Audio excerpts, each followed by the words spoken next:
cowpoke went riding out one dark and windy day. Upon a ridge he rested as he went along his way, when all at once a mighty herd of red-eyed cows he saw plowing through the ragged sky and up a cloudy draw.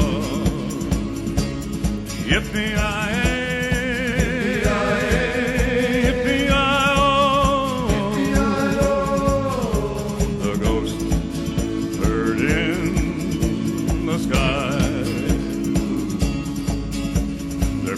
still on fire and their hooves are made of steel. Their horns are black and shiny and their hot breath he could feel.